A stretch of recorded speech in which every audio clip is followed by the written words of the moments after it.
Thank you and welcome to the show this morning.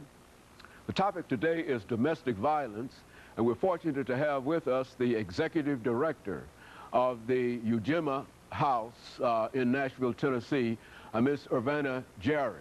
And of course, Ms. Jarrett, let me welcome you to the show this morning. Thank you. And to tell you, Ms. Jarrett, how delighted we are to have you because you've been involved in a number of things throughout the city of Nashville and indeed throughout this region, yes, in a real sense.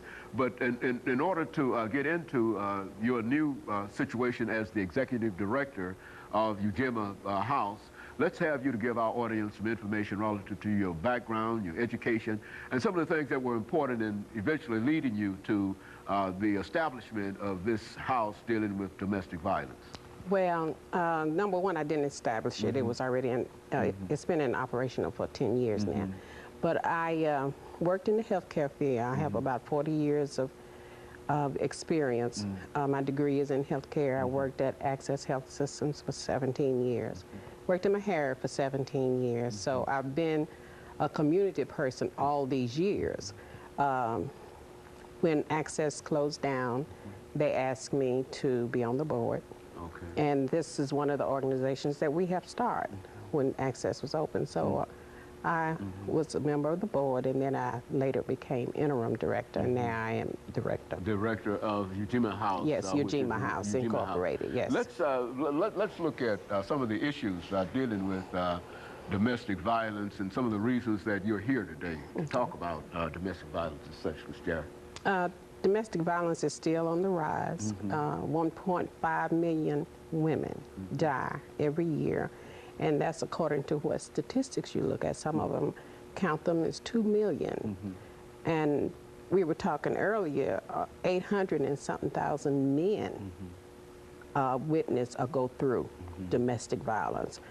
The reason why I have decided to come on your show is we need to put a different light on it. We need to include the men, because when the women go in shelter and they come out, well, the men are waiting on them. So while the women are in shelter, we need to do something with the men. We need to at least counsel them to see if they're amenable to staying in the family unit. If they are, we will get them help.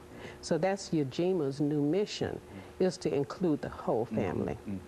And so in a real sense, the very, very fact of domestic violence is something that cannot be separated from men and women. And even though you might be able to shelter the woman, as you said before, she has to come back. That's right. She has to go back out into that environment.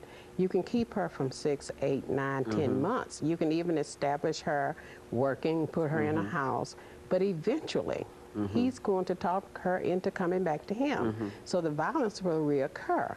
And that's because we don't do anything with him while she's in shelter. So it would behoove all of us if we would pay attention to trying to correct what the men are doing, because it's the men who carry the cycle.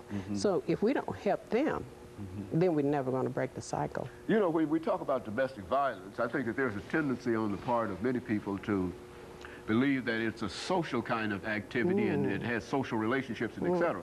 But I think that your experiences as a healthcare person, it is, being involved in healthcare, working at Mahara, that's what I was thinking. Why don't you, from your perspective, dealing in health, talk about domestic violence from a health perspective, about how much it costs the state, how much it might cost the ER or whatever, and et cetera, because a lot of folks separate that. They separate that. Good. Talk about, try to put it together for us. When a man or a woman is abused physically, you have to go to emergency. If you have broken arms, broken ribs, a black eye, then you don't get to go to work.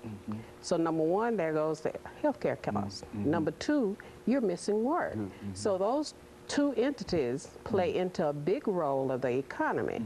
On the other hand, when a man or woman is emotionally abused, she has to be treated probably for the rest of her life because those scars will last. So that goes the healthcare cost up again. And don't mention what trauma you're doing to the children. And so it's a real problem as we get ready to make this first commercial break, it's a real problem that is far outside of this whole thing about men and women being cruel and mean to one another, that it has a tremendous impact. On the As a matter of fact, Meharry has moved into that direction to start talking about some of these issues as they will, I think as you've indicated, that what it does to ER and all across the board. And that's and I think that's a significant development. It is. If we can make people understand that. And that it's all related. Very good. That's why I'm so encouraged by the very opportunity we have to talk to a healthcare person who is also involved in domestic violence, and you can kind of pull that together for us. Of course, we'll be back with our audience following this first commercial break to have Ms. Jarrett to pull this idea of domestic violence and the health care cost that's associated with it after this first commercial break. We're talking about domestic violence.